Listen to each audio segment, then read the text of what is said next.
Salutare tuturor și bine ați venit la un nou episod din Cafeneaua Ucraineană. După cum știți, podcastul nostru se desfășoară în fiecare zi de vineri. Astăzi este o zi frumoasă și relaxantă și ne-am propus să intrăm în dialog cu un nou invitat. Numele meu este George Grigorescu, sunt gazda dumneavoastră, iar invitatul meu de astăzi este Ștefania Pietreanu, în calitate de redactor în cadrul Uniunii Ucrainenilor din România. Ștefania, bine ai venit! Bună ziua! Bine v-am găsit! Mulțumesc de invitație!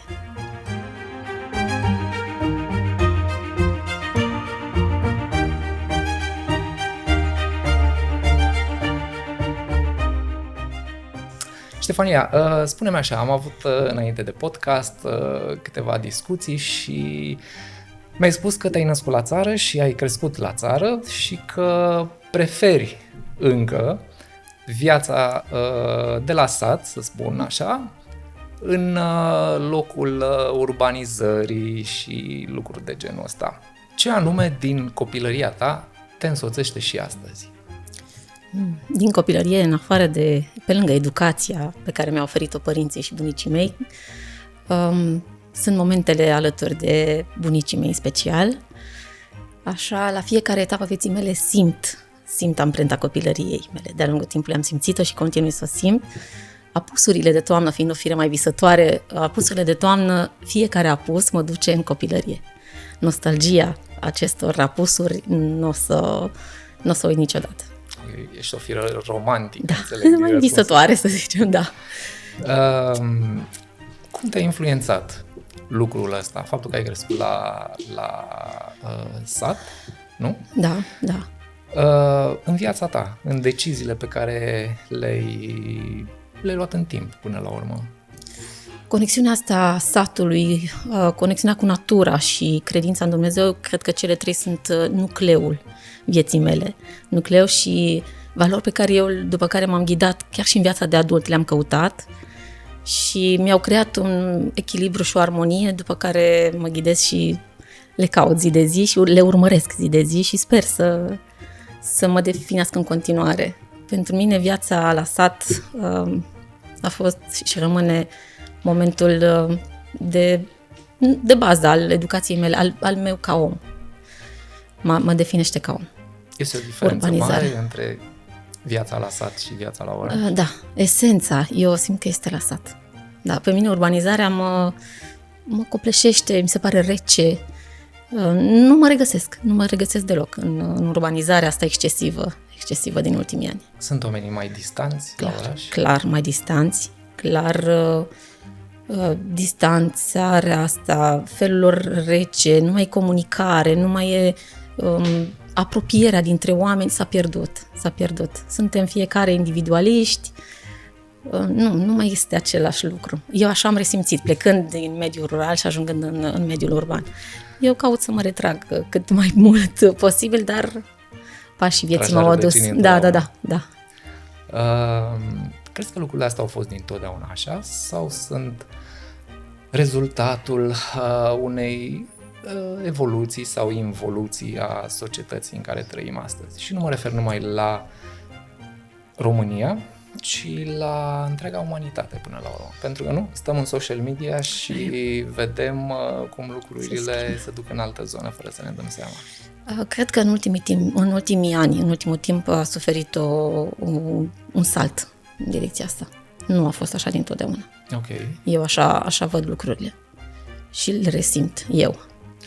Crezi că baza societății are în spate oameni veniți de la sat? Da. Pentru că nu vedem, mai ales în literatură sau în zonele astea culturale, că sunt foarte mulți oameni veniți de la sat. În toată istoria noastră culturală. Da. Biblioteca satului a fondat oamenii, a pus bazele unor oameni de cultură absolut remarcabili. Da. Chiar dacă trăiam la sat, se citea foarte mult, se crea timp și pentru lectură și pentru studiu. Asta nu ne disocia clar, partea de studiu nu ne separa. Găseam timp pentru toate, un echilibru în toate. Acum urbanizarea mi se pare bine și în legătură cu digitalizarea, cu tot ce se întâmplă astăzi, e alt. Întreg procesul. Da. Crezi că faptul că viața la sat este mult mai grea decât cea la oraș? Pentru că să recunoaștem, este mult mai grea. Este, da. A împins acești oameni care plecau către oraș să fie mult mai bine pregătiți? Da, cred că da. Și odată ajungi la oraș, i-a slăbit? Cred că da. Da. Cred acest lucru. Viața la țară te face, pe de-o parte, mai puternic, mai luptător și o gândire mult mai sănătoasă. Părerea mea, că oamenii care au crescut în lumea satului au o gândire mult mai sănătoasă, mult mai în comuniune cu natura și cu Dumnezeu, lucrurile sunt într-o armonie, într-un echilibru aparte. Și cred că și conexiunea dintre oameni este mai puternică. Da, clar, este alta. Spune-mi așa, ai făcut facultatea de limbi și literaturi străine. La secția? Ucraineană-franceză. Ok. Am absolvit liceul teoretic. În București? Nu, Oltenița. Ok. Oltenița, municipiul Oltenița, județul Călăraș, secția de filologie, din pasiune pentru limba franceză și limba română. Și felicitări! Mulțumesc! Și am vrut să merg în direcția asta, către limba română, limba franceză și vroiam și o limbă slavă. Asta cumva vine dincolo de puterea de a vă explica. Având bunicii de origine slavă, cred că asta m-a definit în interiorul meu. Am vrut să urmez calea slavisticii, da. Okay. Deși sunt limbi diferite, pentru mine a fost ceea ce mi-am dorit. Te-a ajutat asta în parcursul tău profesional? A fost așa cum ți-ai imaginat? Da. Chiar și mai mult. Da? Da. Așa am adus pașii către limbi străine și de acolo parcursul meu a urmat calea asta. Care te-a adus la? Care m-a adus la Uniunea Ucrainenilor din România. Da. De cât timp colaborezi? Sau hai să zic, de cât timp lucrezi? Da, de 17 ani. Luna aceasta se împlinesc 17 ani, imediat după absolvirea facultății, după lucrarea de licență. Domnul profesor universitar, doctor, domnul Ioan Rebușapcă, m-a întrebat dacă vreau să vin să văd cum se desfășoară activitatea în cadrul Uniunii, având în vedere că unul din redactorii ziarului Curierul Ucrainean urma să plece. Adrian Covaci se căsătorise și urma să plece din cadrul redacției și să văd eu ce părere fac despre munca în redacție, ce presupune. La vremea aia nu știam absolut nimic, doar absolvisem facultatea. Și ai început ca prima ta poziție? Ca tehnoredactor am început, da. Okay. Am venit să văd despre ce este vorba. Un sediu vechi era în Calea Victoriei, am prins și acolo perioade de 3 luni. Primul sediu. Nu, în Calea Victoriei a fost primul sediu. Am prins acolo perioade de 3 luni și ulterior ne-am mutat aici. Odată intrat acolo, am simțit că ăla-i locul meu. Acum perioada de probă, practic, exact. care să dă la job. Da. Dar cumva la adâncul sufletului am știut că ăla-i locul meu. Am intrat într-un birou foarte mare, cu toate redacțiile. Erau acolo redactorii și tehnoredactorii și cărți, exact lumea sufletului meu. Deci am zis, aici e de mine. Și am învățat tehnoredactare, apoi redactare și ușor, fiecare zi m-a format. Și astăzi ai ajuns redactor. Da. Spune-mi așa, la ce ziar ai început și dacă ai rămas în continuare, nu? Cu ziarul respectiv. Da. La Curierul Ucrainean am început, acolo am rămas. Ok, ăsta, nu? Da, acesta este ziarul nostru. Arătăm și către cameră. Da. Să-l vadă toată lumea. Da. La început, o perioadă de 12 ani, redactor șef a fost domnul Ioan Ropciuc. 12 ani, da. Deci mai mult de 12 ani. 12 ani, da, 12. Iar de 5 ani este domnul Ioan Herbil, redactor șef. Ziarul a suferit mici modificări, avea un format mai mic inițial, apoi s-a trecut la A3 și ceva pagini color. Înainte era alb-negru. Da. Bun. Din punct de vedere calitativ al conținutului, sunt îmbunătățiri? De acum ani.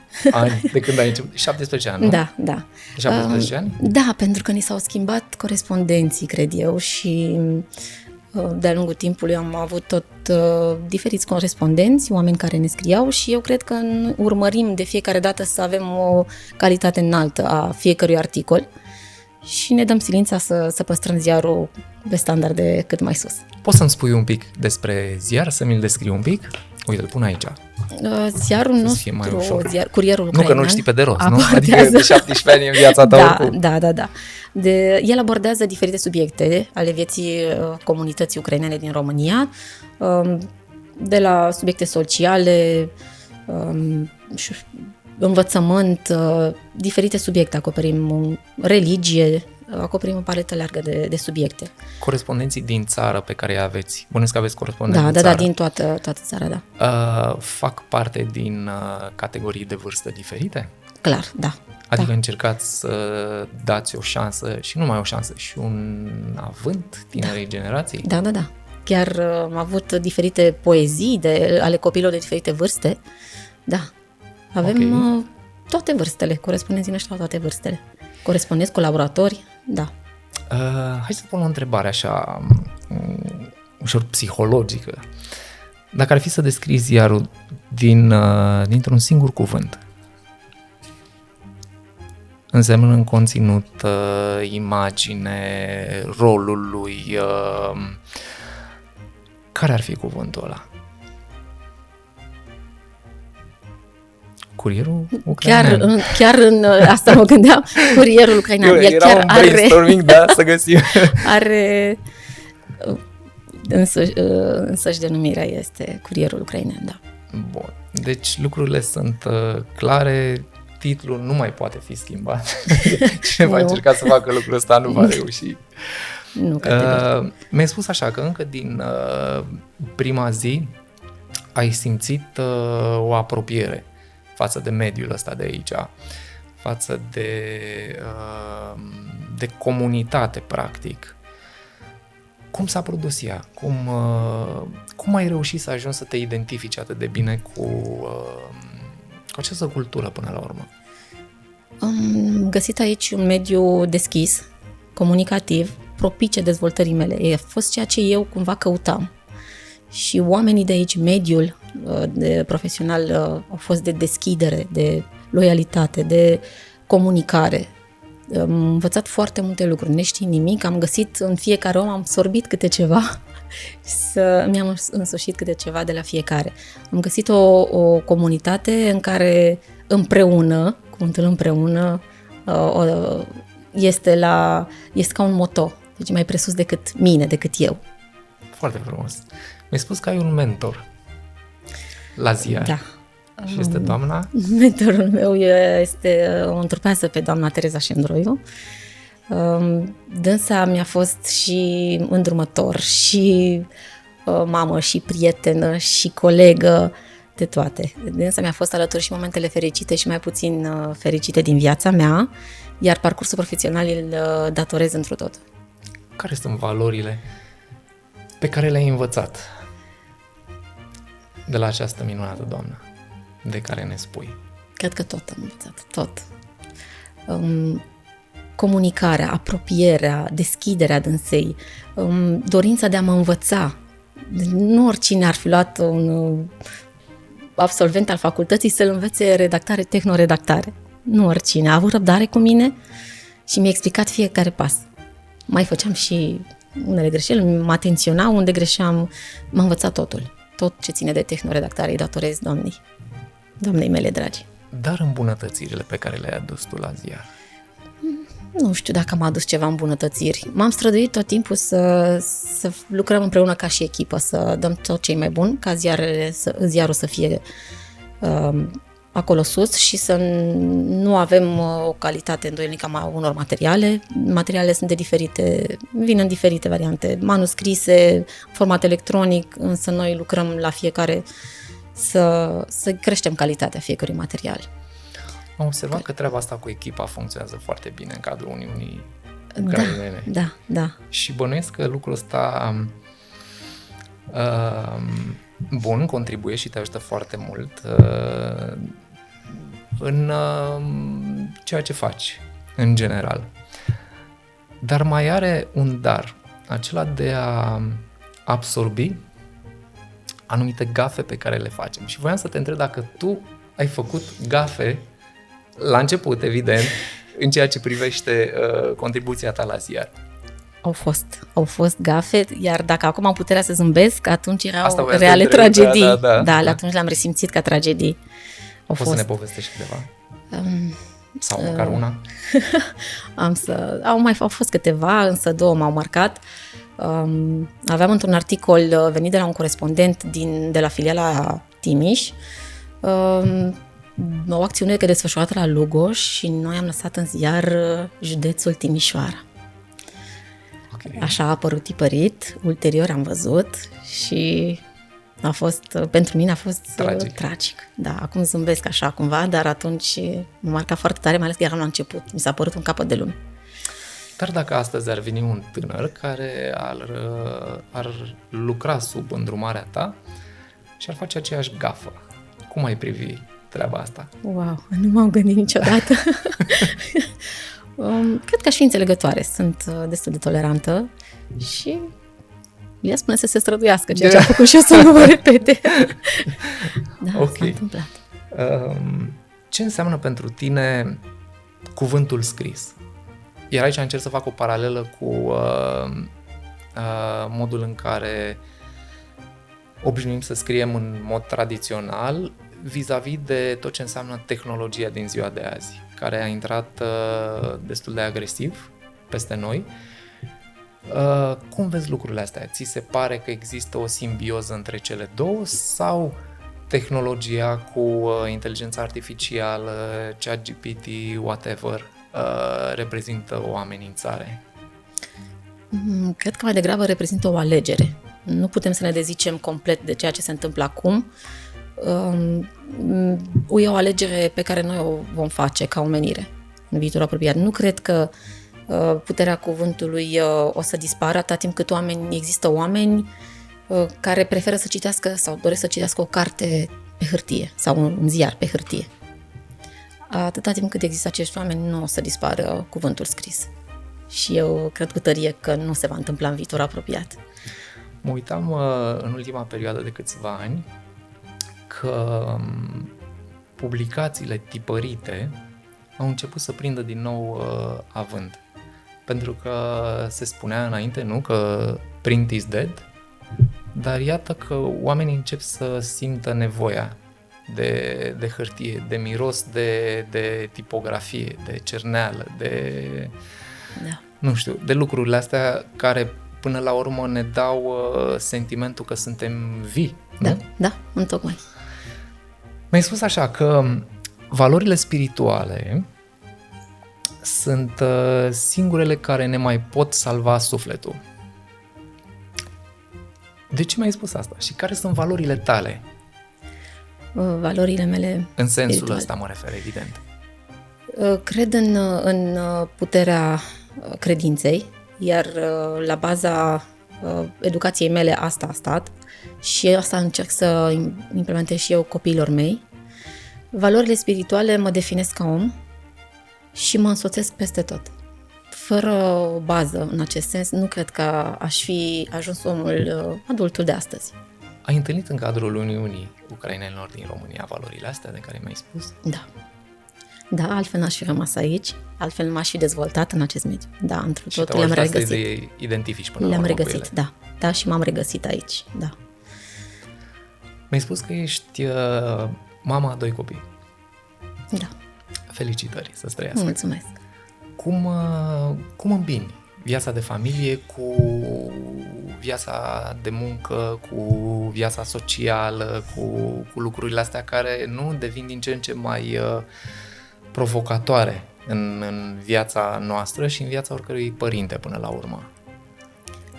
Tocmai cred că datorită acestui mediu propice unde lucrez, fac ceea ce îmi place într-un mediu care îmi place și îmi dă energia și găsesc resursele și să mă ocup și de partea cealaltă a familiei, pe plan familial și de copii. Pentru că dacă aș fi lucrat într-un mediu care nu-mi plăcea și care mă epuiza psihic, nu cred că reușeam să le îmbin pe cele două. Dar Dumnezeu îmi dă putere să le fac împreună și cred că datorită acestui mediu. Fac ce îmi place în mediul care îmi place, repet. Cred că ești unul din puținii oameni care fac lucrul ăsta.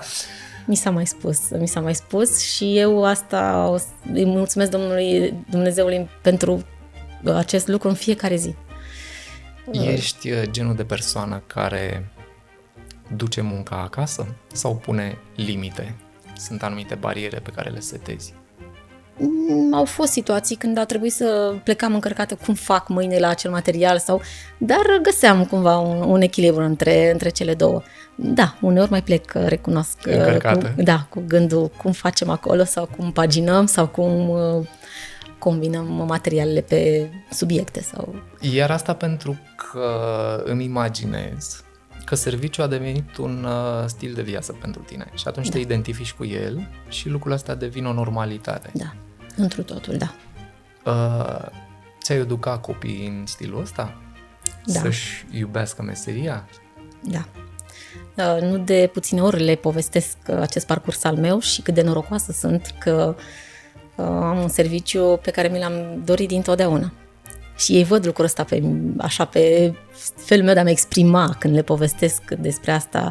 Au și văzut cum se desfășoară munca mea, în ce cadru și încerc să le insuflu acest lucru, să le spun cât de important este să faci acest lucru, să ai serviciul într-un cadru plăcut și să fie ceea ce îți doreai dintotdeauna. La mine toate astea sunt aici. Și dintotdeauna, de 17 ani, zi de zi.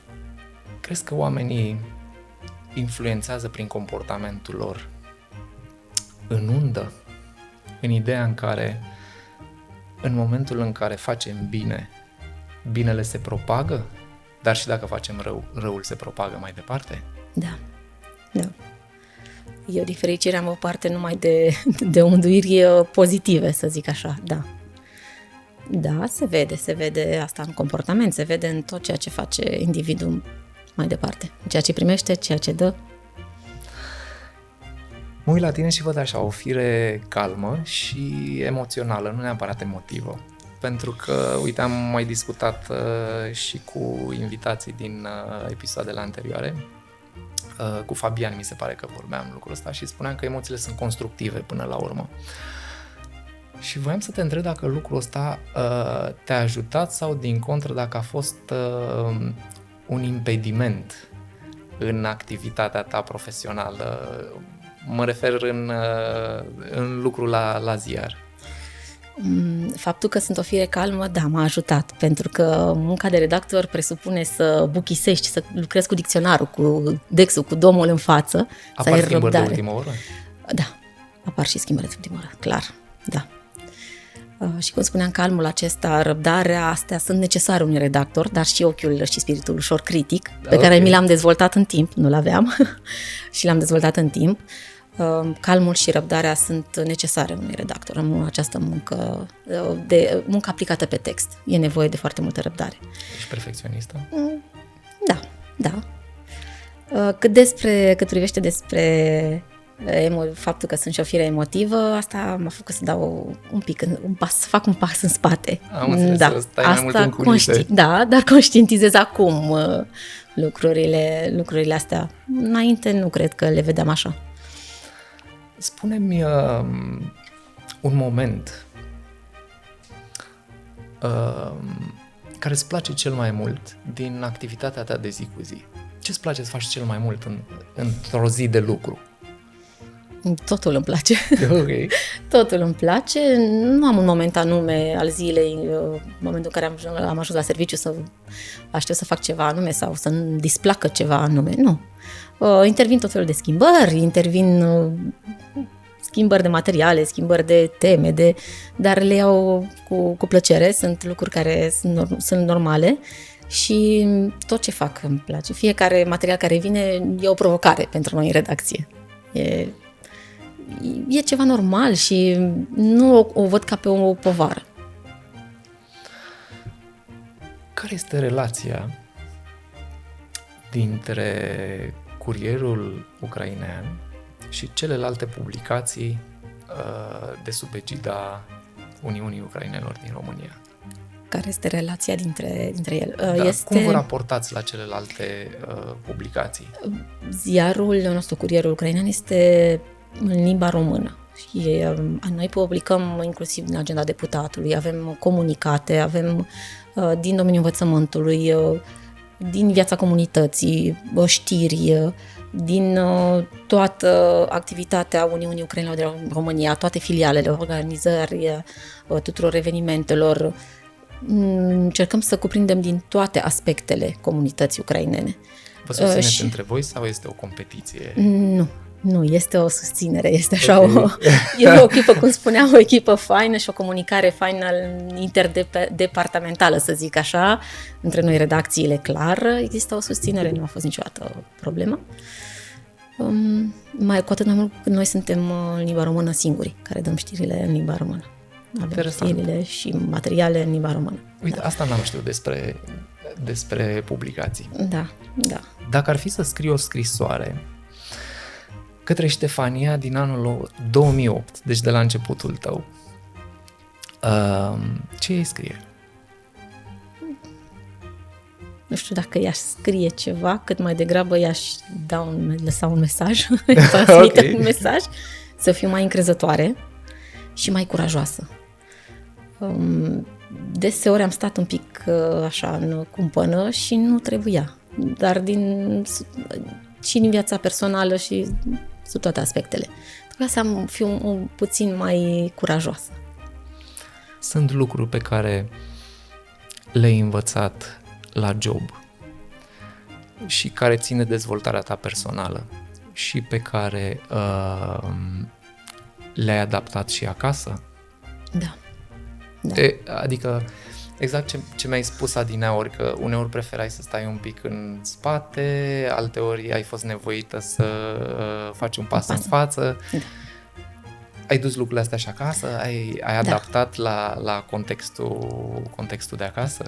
Da, pentru că am observat cu trecerea anilor, cred că și din experiență, cu trecerea anilor a venit și experiența și m-am lovit de situații diferite și da, eu am crescut sub toate aspectele în Uniunea Ucrainelor din România. Mă identific cu foarte multe momente petrecute aici.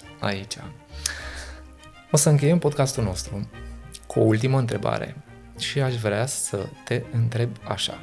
Care este cea mai frumoasă recunoștință, și nu este un pleonaz, pe care ai primit-o în toți acești ani de activitate în cadrul Uniunii Ucrainenilor din România?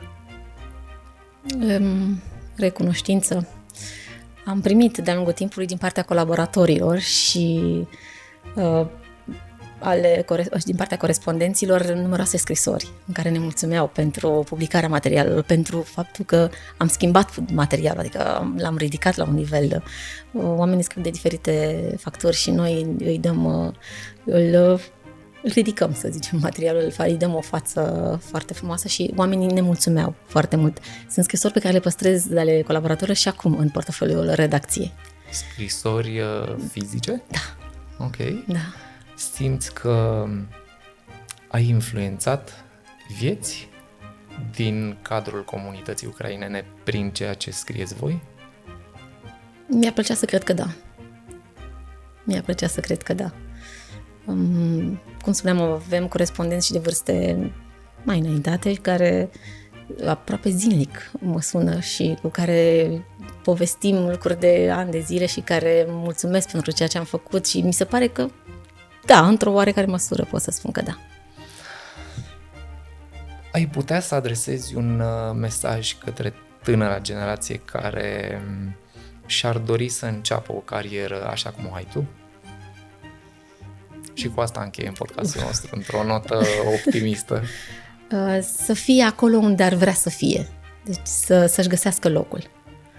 Să-și găsească mediul în care să se dezvolte profesional. Și să aibă încredere în ei? Clar, încrederea pe care eu la început n-am prea avut-o. Da. Să aibă încredere. Calmi? Și emotivi. Calmi. Da, eu asta cred că cel mai bun sfat ar fi să își găsească locul lor. Și un mentor. Unde își doresc ei să fie. Și un mentor. Care să le arate drumul. Ar fi ideal. Ar fi ideal să aibă și un mentor. Eu am avut mentorul trimis de Dumnezeu cumva, am rupt de familia de acasă și l-am găsit aici, în cadrul Uniunii, în București. Să știi că m-am bucurat foarte mult să vorbesc cu tine. Într-adevăr, ești o persoană deosebită și m-a influențat în dialogul nostru, recunosc treaba asta. Îți mulțumesc foarte mult că ai participat alături de mine la acest podcast. Îți mulțumesc că ai transmis un mesaj în comunitate. Și eu îți mulțumesc, George, pentru invitație și a fost o reală plăcere să discutăm astăzi. Mă bucur foarte mult. Doamnelor și domnilor, vă mulțumim foarte mult că ne-ați urmărit și vă așteptăm la un nou episod din Cafeneaua Ucraineană. Sunt George Grigorescu, gazda dumneavoastră. Pe curând!